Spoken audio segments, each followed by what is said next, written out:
One of the people from Grundy Center who participated in the Second World War was your husband, Cooper Evans. Would you like to tell us about his military experience? Yes, he graduated from high school in 1942 in the same class as I was. And he started out to college at Iowa State in engineering, but of course was not there many weeks or months before he was called up. And so going in with his scholastic background, he was put into a unit where they put these soldiers into different schools. He was sent to the University of Louisiana in Baton Rouge. And he always said he remembered it best because they lived in a dormitory, and they lived under the bleachers in the football field. What's it called? Stadium. I don't know. Stadium, yes, which was also the home for the tiger. And so when all night when they were trying to study up for the next day's classes, the tiger was growling around under their beds there. So that's what he mostly remembers about, because very soon they were taken out of ASTP, it was called. So they did send them off into camps, and they were in several different places in Louisiana, and then sent to England, and then sent to Germany. And he arrived in Germany at the time of the Battle of the Bulge. And he was also a sharpshooter in the Army. He had always been interested in target shooting. He had a big target rifle that he shot, both with iron sights and telescopic sights. And he had beat all the people in this area with that sport of his. He also was shooting for Ames College when he was doing that. But then, so he was a sharpshooter in the Army, and he was also a scout, they called it, where they would go out and look for where the enemy was, I guess. I don't know. He was one of the kind of soldiers who didn't ever talk very much about what he did. And so I have very few personal recollections of Cooper's experience during the war, except that when he was in the Battle of the Bulge, he had his feet frozen, and so he was sent to hospital in England. And while he was there with the frozen feet, there was a guy from Grundy Center who was in our grade at school, actually, who was a medic in this hospital, who was not in the one where Cooper was, but he saw his name come through, and so he got Cooper changed over into his hospital. And that was 3 of them from Grundy Center who were together there in that hospital, 2 with the frozen feet and 2 in the medics. And so I've got pictures of them, which is rather an unusual situation, I think. Well then, just at the time when he was being released from the medical situation, he was put onto a train, one of these narrow gauge trains in France. And he has told me this story, which is a story that I wrote up later as I used fictional names for the soldiers and everything, but I had his experience because as they were coming back on this little French train going to join up with where it would have been Patton's army, I'm sure, at the very end there, because while they were still coming through France, they all of a sudden heard what they thought were fireworks going off. They heard great explosions and everything, and they thought they were being attacked. But it turned out this was the end of the war, And everybody was shooting off all the ammunition they ever had, And so that was a very exciting time for him. And I wrote that into a story then for him, which my children have enjoyed. Nobody else ever wanted that story, so it wasn't too successful, but that's my story of the war. You were talking to us about your husband Cooper's military experience, and I guess it only follows logically that you were a military wife. Would you mind sharing some of that experience with us? What was it like being married to a military man back in the day? Well, of course, we were not married during the war, and that would have been a very different experience for those women. We were married after he had gone back to college and gone back into active duty then. And so we were assigned to his active duty assignments in different places around the United States to begin with.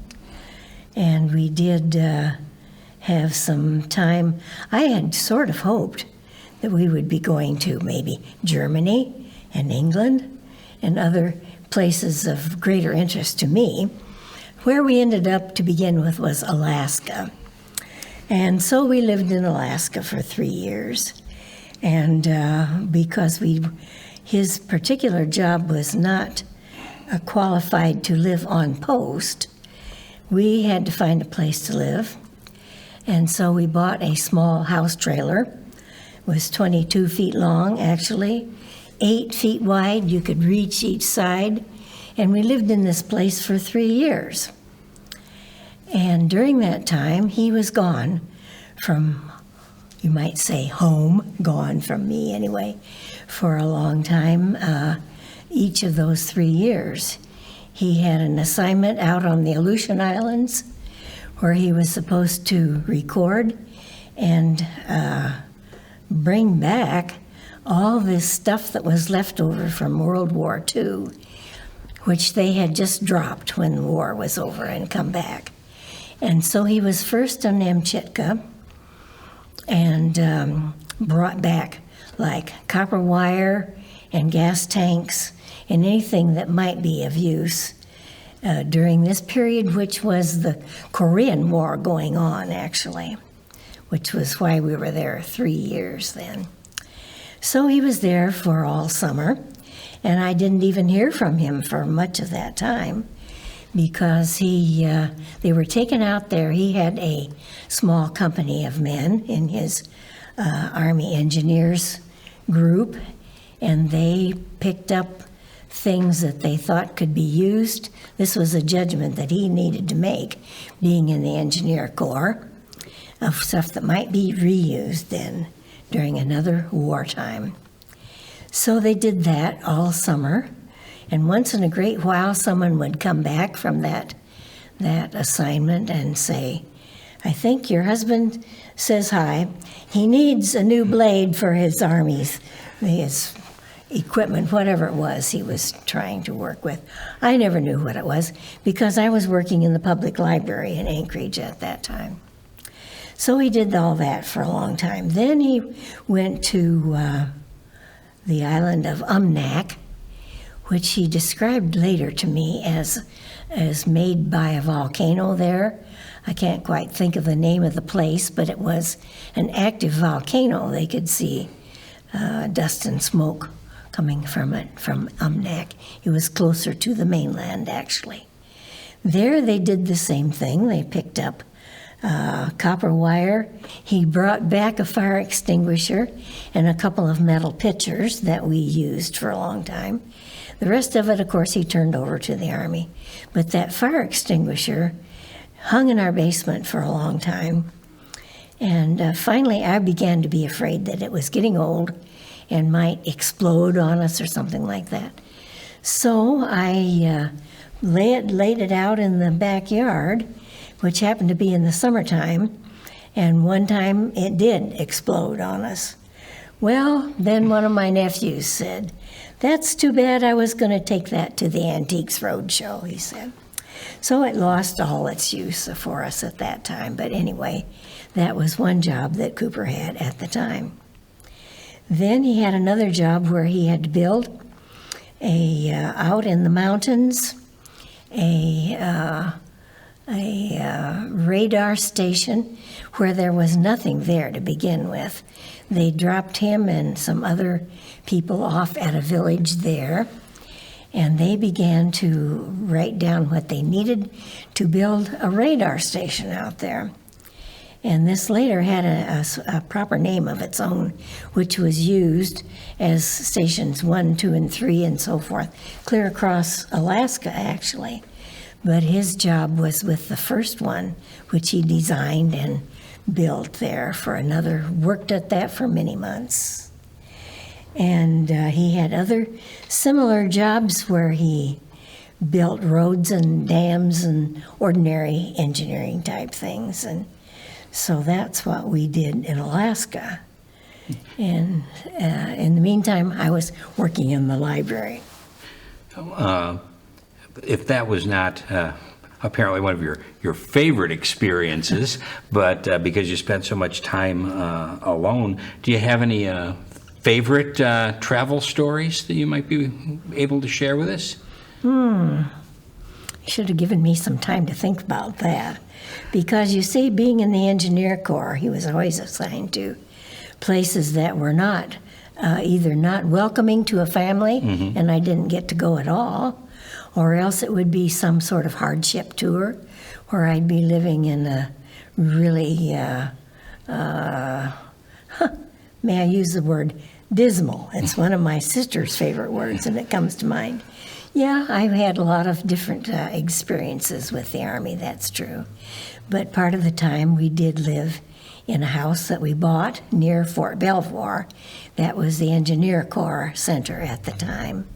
And that was a very nice house, and we had our first baby there. And I had many friends in the neighborhood, but it was not really an Army experience for me at all. Now, most people who are familiar with Cooper know him as a politician, and he got into politics after he was done with his military duty. What was it, do you think, that motivated to get him into getting into politics?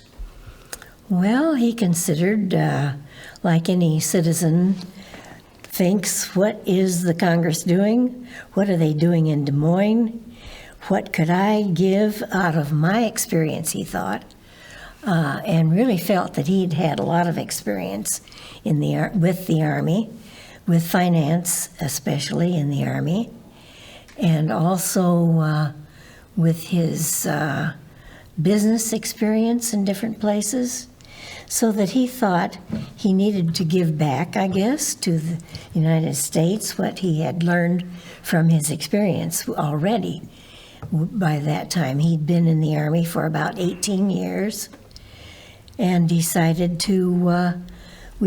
to come back to Iowa as a center for his political career.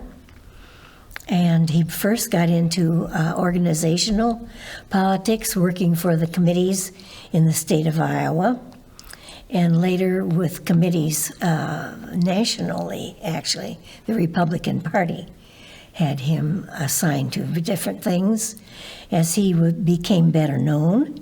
And people knew what he had to offer into the situation.